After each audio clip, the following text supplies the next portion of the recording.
Beau Pribula, not Drew Aller, is leading the quarterbacks for Penn State football right out of the gate in these winter workout sessions. Plus, there are some other surprises and standouts that are worth mentioning for Penn State football.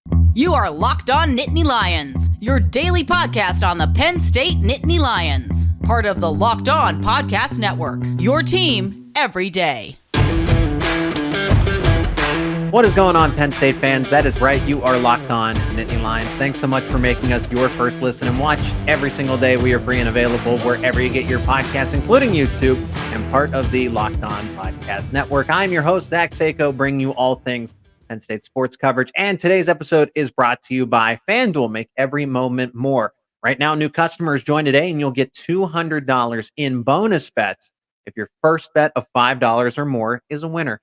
It's that simple. All you got to do is visit FanDuel.com/lockedon to get started. And if you're not already, become an everydayer. And thank you if you are already an everydayer. Subscribe to Locked On Nittany Lions on YouTube and wherever you get your podcasts. Like this episode, help us get in front of more Penn State fans.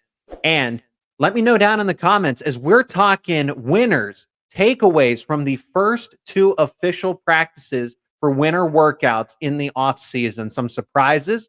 Some players not so surprising here, but takeaways ultimately, and we only have so much of a sample size here, but definitely some indicators as far as where this team, what direction this team is heading in, and who are going to be the leaders going into the 2024 season. And I think we need to start with quarterback. Beau Pribula winning not one, but both of them. And this one I am not surprised by. Do I think there's a quarterback controversy once again? Because we did have that conversation a season ago, an off season ago, because James Franklin wouldn't name anybody. He said, I don't know if it's Drew Aller. I don't know if it's Beau Pribula. There's going to be an open quarterback battle. That's how he always framed it. But the reason I'm not surprised by Beau Pribula winning these winter workout warrior titles is because he's just a freakish athlete. He's got that dog in him. Overall, he's just more athletic than Drew Aller. Drew Aller has the stronger arm, the better arm talent. However, Beau Pribula can run the football. He's tough. And this is his game. This is his dojo. Okay. This is where he truly excels. So not any surprise. Beau is a competitor, but we still don't know if he can do the X's and O's stuff. And frankly, if he can even throw a football accurately. We've seen him throw how many passes in a legitimate game? 3? And they didn't all look the best. But Beau Pribula, it's still Drew Aller's quarterback spot. I am not going to sit here and imply that, Beau Pribula is taking Drew Aller's spot as quarterback one. What this does lead me to believe is that Beau Pribula will be inclined for more playing time on the football field and designated offensive packages to get him more involved. Something Mike Yurcich neglected for the entire 2023 season. And as soon as he was gone, look at that. There was an emphasis to find a way to get Beau Pribula on the field where he can succeed. Whether that's a decoy, distraction, use him as a running mobile quarterback, the lion, right, with Tommy Stevens and everything. But this is still Drew Aller's offense. There's really not much more to take away than that. At running back, Cam Wallace and Nicholas Singleton. Cameron Wallace. And Wallace, this one, I guess, is a little bit of a surprise maybe to people who aren't familiar with him in the running back room. But he was at the beginning of the year and be going into the 2023 regular season. He was rumored to push for the third spot. A rumor had leaked that Cam Wallace was really impressing in training camp and could have contended for snaps, but then ended up seeing him redshirt. It turned to Trey Potts and Tank Smith. However, Wallace, and that was the smart, right decision. You weren't going to take a veteran. You weren't going to burn a red shirt for somebody that can now could develop, have the eligibility, knowing that Trey Potts was eventually going to move on, and eventually Nicholas Singleton and Katron Allen. This could be their last season at Penn State. But the rumor was he was pushing Potts last season, never actually did. But to define Wallace, he's a speedy 5'9", 190-pound running back. So maybe becomes more of the receiving back this year. We've seen Nicholas Singleton and Katron Allen excel or at least improve in the receiving game, but a serious threat where you just get him the football in space and he goes because of his speed and agility. That is something to look forward to if he can capitalize on that. But it's good to see some depth. Trey Potts goes into the NFL draft, right? You have some question marks after Nicholas Singleton and Katron Allen. I'm advocating for Quentin Martin to switch to wide receiver. So what does that third running back spot look like? and Cam Wallace to win on day one of winter workouts is impressive. Singleton getting the second day, water's wet. No surprises here because he should be a captain this season. He and Katron Allen, they split reps, but those two together form that dynamic duo. He's competing for all conference titles, all American titles, but I am going to back off on saying, oh, he's definitely an all American. He's going to contend for the Heisman. And why I say that, it's not because of a lack of talent. It has to do more so with the fact that he splits reps. He's not going to rack up the yardage, the usage to get into the Heisman conversation in a first team or a second team all-American bid. So it's going to be difficult to do, but it's why they were able to last as long throughout the season. One of them wasn't being overworked, and they were able to avoid injury, which was good, which was great.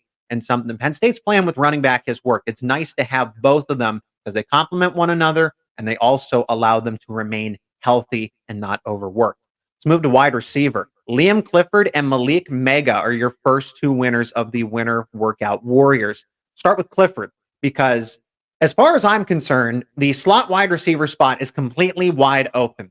Keandre Lambert-Smith is presumed to move back there after being the X, the Z, whatever. He was supposed to be your number one wide receiver in 2023. Did not live up, fell far short of expectations. And the slot wide receiver, just because he's a veteran going into that spot as the Y, I don't think he is a guaranteed starter at that spot. And I'm not saying because Liam Clifford won the first day of winter workouts, that means that he's the presumed starter. I've heard a lot of positives about Liam Clifford's work ethic, but it still just hasn't translated enough to the football field. So with Keandre Lambert-Smith losing playing time down the stretch, right, there was evidence of this, that there's just going to be an open competition. The only two receivers that are safe are Julian Fleming and Trey Wallace. Everybody else is competing for that starting slot spot and all of the backups, the twos, the threes at any of the receiver positions. And you need depth because anything could happen in the game of football. It's a good start for Clifford, but he's now becoming a veteran, right? Multiple years in the program now. Still need to see more, right? That's great that it's wonderful that he looks good on paper, but actually need it to translate to the football field. As for Malik Mega, I've been told that Malik Mega has been a suspected breakout candidate for quite some time. And he's truly a veteran in the program. Special teams captain a season ago. Coaches have been patient, waiting for him to tap into his potential. Why can't he compete for more reps as a backup? Essentially be a Julian Fleming light in a case, because with Malik Mega's size, I expect him to be a better blocking type of wide receiver. So maybe he can pick up some pointers from Fleming. But as far as Mega's concerned, he will be a special teams captain again alongside Dom DeLuca. I can't imagine that would change. I really couldn't. I'm going to talk about punter, but those two were your captains a season ago for special teams. But why can't he compete for more reps as the number two at either the X or the Z? We got to go quickly to tight end. Joey Schlaffer and Tyler Warren are the first two, not Andrew Rapplier, not Khalil Dinkins.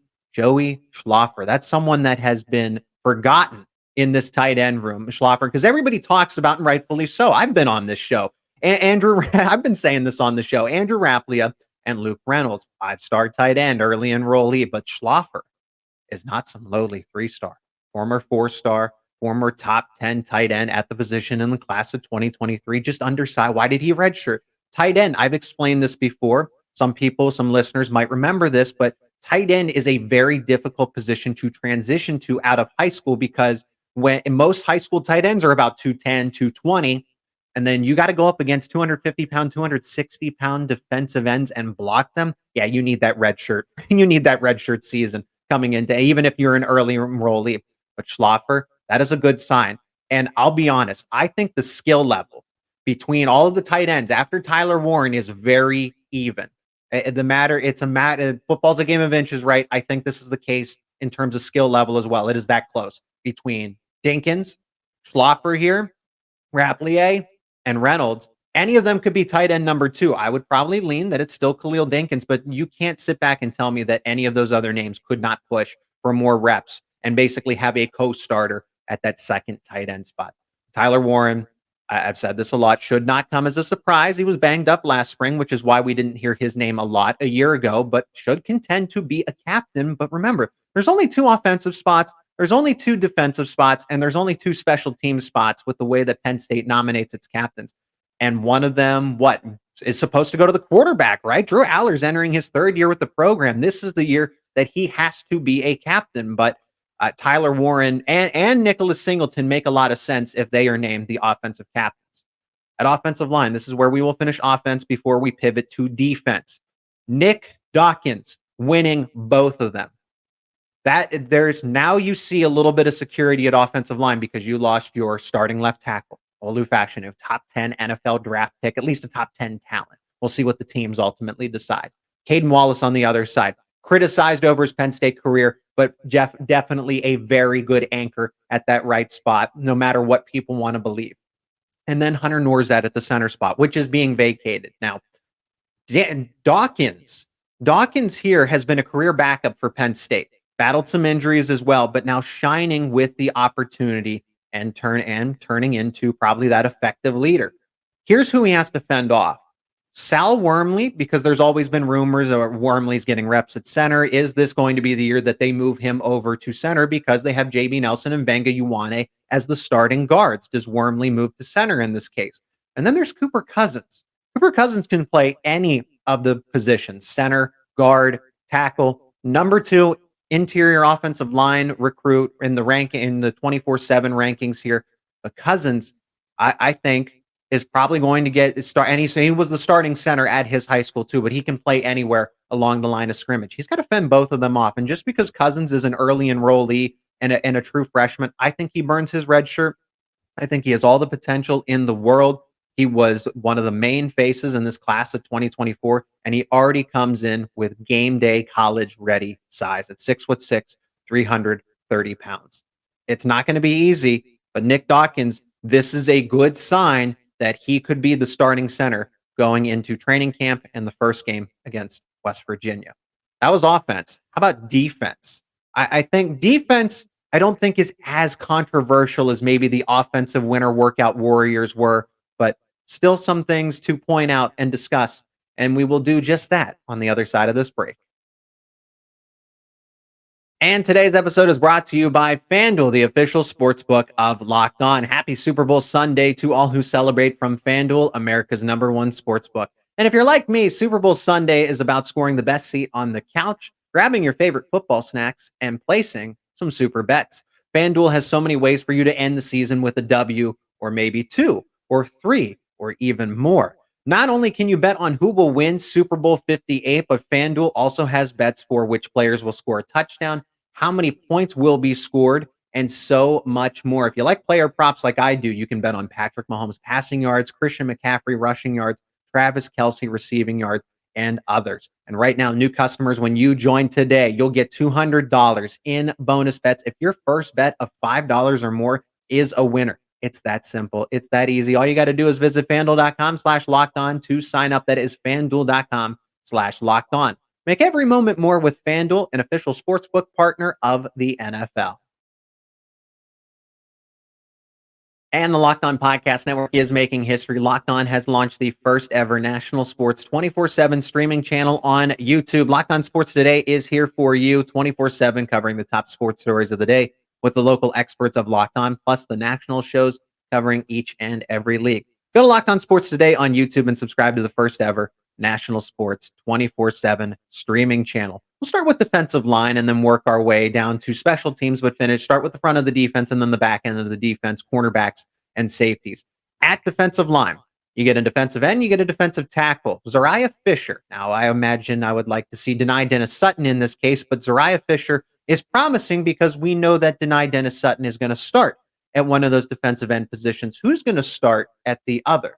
I think Penn State's going to have a co-starter plan here, and they're going to rotate in defensive ends. Don't forget about Jameel Lyons. Don't forget about Amin Vanover, but Zariah Fisher, who's come a long way, recovered well from leg surgery. He's an effective speed pass rusher. He's a better pass rusher than he is as a run defender. Needs to improve in his run defense, and that's, I guess, what Amin Vanover is for. So if you can rotate the two in effectively and have that depth, versatility, Penn State has a nice plan at defensive end. So like I said, Zariah Fisher, a veteran, still coming a long way. Don't forget about Smith Vilbert either. Maybe he'll turn up in some of these winter workout warrior nominations.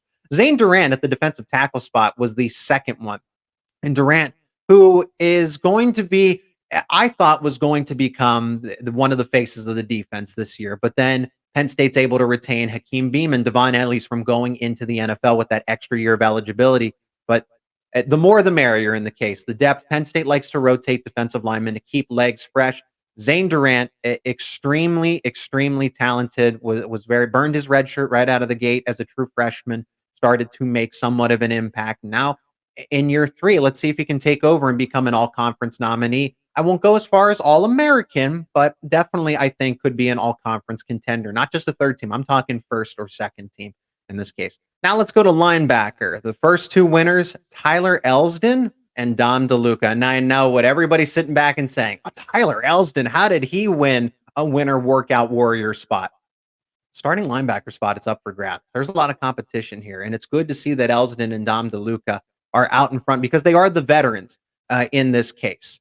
But a starting linebacker spot, it is open here. Curtis Jacobs has gone off to the NFL, and that means I would imagine that Dom DeLuca is in line for a starting spot. I mean, this is his natural position here as the Sam, as the strong outside linebacker, with Abdul Carter being the weak off-ball linebacker. You have the Mike linebacker spot, which Tyler Elsdon has been the backup to Kobe King, but you have King and Carter, the presumed starters there. Elsdon, a backup linebacker, but maybe Elsdon thinks that he can compete and be that third starting outside linebacker and going up against DeLuca. But I'm more impressed with the fact that fending off, at least early on, Tony Rojas, Kavion Keys, Keon Wiley, who are now going into their second, third years within the program. And those guys are freakishly athletic, all the potential in the world, but out in front right now of the race, it's Dom DeLuca and Tyler Elsdon. And in DeLuca's case, he was a PFF monster a season ago. I expect him to start. Now, take Pro Football Focus for what it's worth, but DeLuca received rave reviews from the analytics. So that's why I think I expect him to start. He was a defensive captain a season ago, veteran leader, but Penn State can also be selective. Take the starting role only with so much credit in this case, because Penn State, when they shift to passing downs, you might want a linebacker that's better in pass coverage because DeLuca is one of the strongest linebackers in the room. He's also one of the toughest and most physical. That's good for run defense, but he's a little bit of a liability in pass coverage. So maybe Penn State switches to a 4-2-5, or maybe they shift out a linebacker. So in base run defense, Dom DeLuca goes in because he can stuff the run. And positive showing from Elsdon too. Elsdon's received a lot of criticism over the past 2 seasons with the 400-plus yard rushing game allowed against Michigan, and then last season looked out of place at times and giving up the big plays in games. This is a good sign, and I want to see Elsdon improve, especially since he's one of the older players on this Penn State football team. Let's go to cornerback. Cam Miller and A.J. Harris were the 2 winners for this week. And all the corner, so we talk about that starting linebacker spot for Penn State. How about the cornerback spots? All of them are open. Both the boundaries and the slot cornerback is spot. And it's good to see the most talented cornerbacks on paper in this case are the first 2 to stand out. Cam Miller should be a starter. A.J. Harris with the 5-star rating, top 50 player in the entire nation for the class of 2023, was down at Georgia, transferred in. These 2 should have been the first winter workout warriors for these couple of practices. And this is who I would pencil in as the first string starters in the base defense. Now, Penn State, we know that they like to do this defensively. Maybe Tom Allen changes some things, but for Manny Diaz and Brent Pry, they like to have a 1, Joey Porter Jr., Kalen King, and then a 2A, 2B.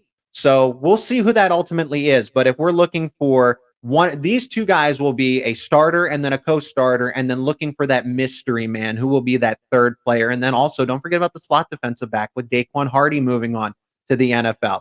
Is that King Mack? Is that Davian Collins? And we'll get some impressions as winter workouts continue to roll on. Safety. Safety is probably one of Penn State's strongest position groups going into the 2024 season. And maybe I could argue, after running back, right, with Katron Allen and Nicholas Singleton, might be the best position group for the 2024 season.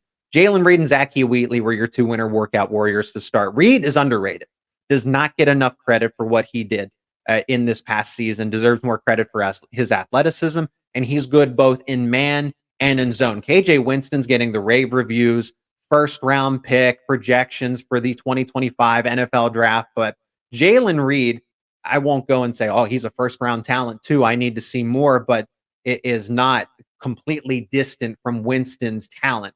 And don't count out Zach Wheatley. Zach Wheatley, turnover king once upon a time. We thought, had a lot of potential and forced some turnovers, but last season was pretty quiet in that category. Needed to improve in terms of tackling, physical presence, and he did. Penn State is an embarrassment of riches here at the safety spot. Just because traditionally in most defenses you have a strong safety and a free safety, that doesn't mean Penn State can get creative. If your cornerbacks are letting you down, you can move Jalen Reed down into man coverage. You can do the same thing with Zach Wheatley, KJ Winston. Any of them can stay on the field. You don't have to leave them off. They are very good at reading the eyes of the quarterback. They're instinctive. They're intelligent. They know how to read opposing offenses. You have a dynamic duo between Jalen Reed and KJ Winston.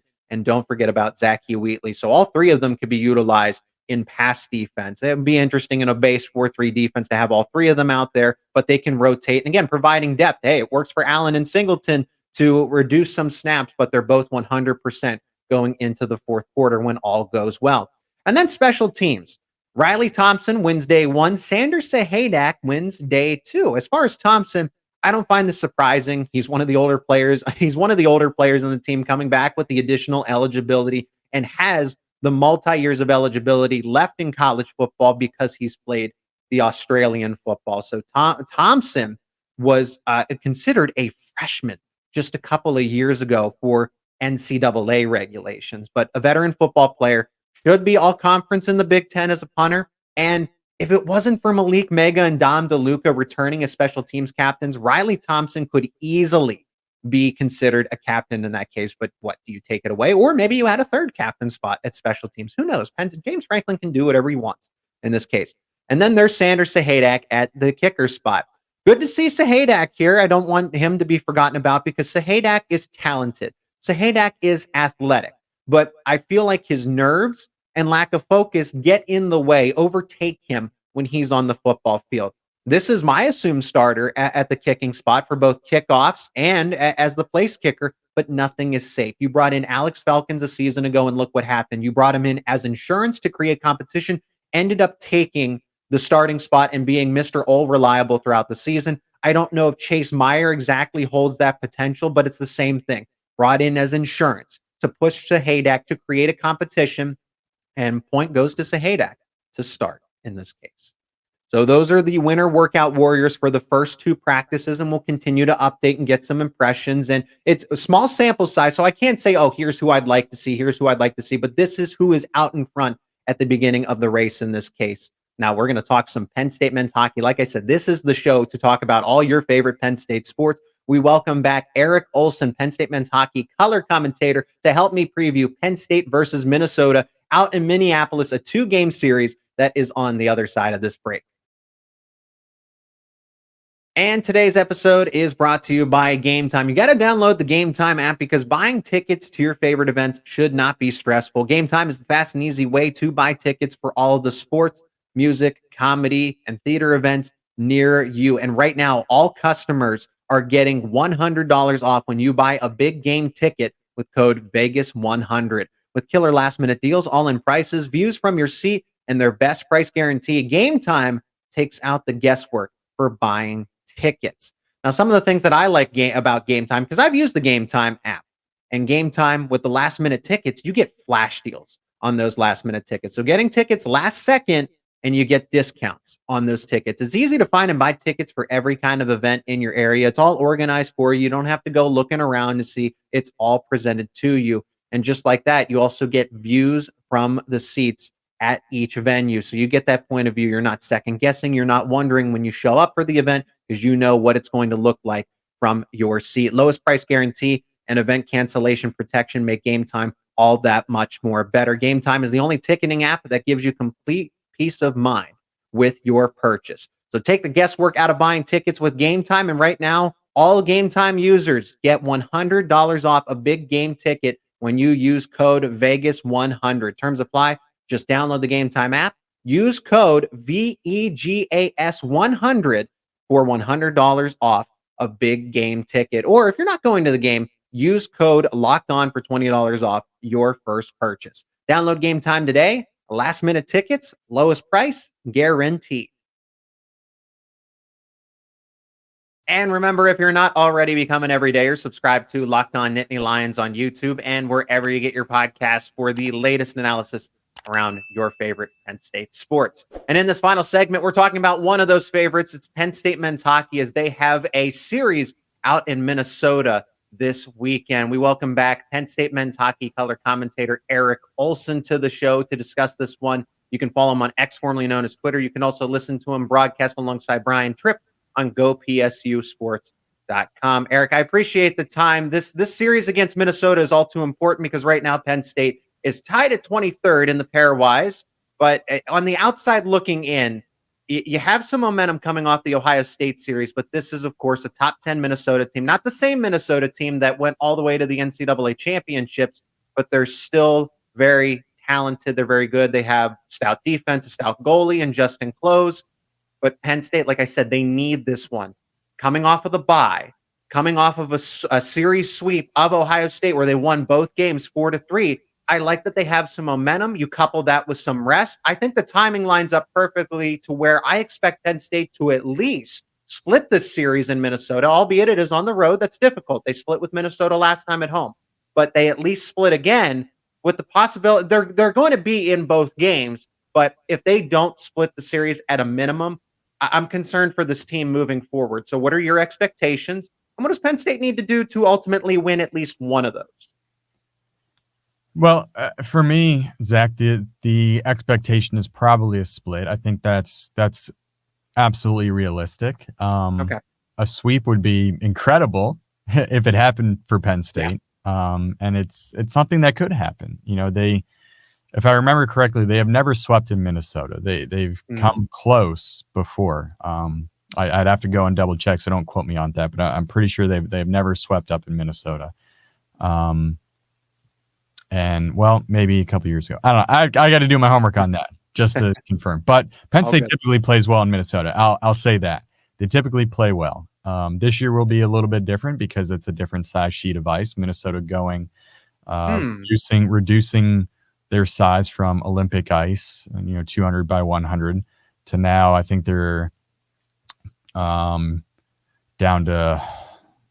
They're not NHL size yet. They're still in the 90s and 200 by maybe like 94, 95. So they shrunk the ice a little bit. And that's something, I asked Guy about earlier this week at the media session. Like, playing on the bigger sheet of ice has at times favored your team because it allows you more room to work offensively. There are challenges to playing on a big sheet of ice, especially when it comes to defending. You have to be way more stout with your gap control and staying responsible in the areas of ice you need to be. Sure. You can't get caught chasing to the outside because then it can open you up a lot. But really on that big sheet of ice, Penn State fared pretty well. It's still not NHL size like they play on at Pagula, so there will be more room to work with, but a little bit different. And Guy was like, honestly, I'm excited to see what it looks like and how we play on it just to get a feel for it because it'll be their first time. So that's an element for this weekend. But I think you kind of touched on some things. The bye, to me, comes at a good time because they were saying how at practice last week and now into this week, it's allowed them more time to really focus on things they need to be focusing on at this time of year. Look, at this point in the season, just like any other sport, you are who you are. You're not changing anything. Yeah. It's about reinforcing the things you need to do well. And if there's things you need to clean up, you focus on that as well. Yeah. So they feel like they've gotten some really good practice time in to focus on those things and try to play their best hockey down the stretch. But, you touched on it where they're at in the pairwise. That's the reality. The math does not favor them right now. But the good news is you have a series with Minnesota, Michigan, Wisconsin left. Michigan, Wisconsin are at home. Those are all teams that are in the top 12 of the pairwise. Minnesota and Wisconsin are top 10. If you can get wins, realistically, they have to split all of those series to have a good chance to make the tournament. Right. If you can, it really can boost you a lot. And then you end with Ohio State on the road. That has to be another sweep, just like they did here in Pagula.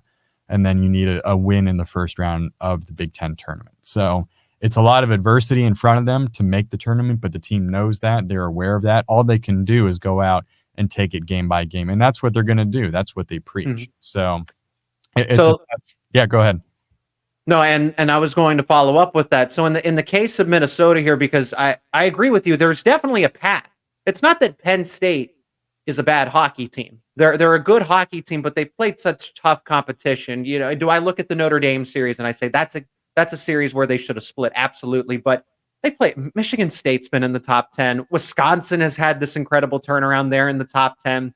Minnesota has been in the top 10, and they split that series as well. They, took Michigan down to the wire. So it's not like they haven't played tough teams, but unfortunately they're losing more often than not to those tough teams.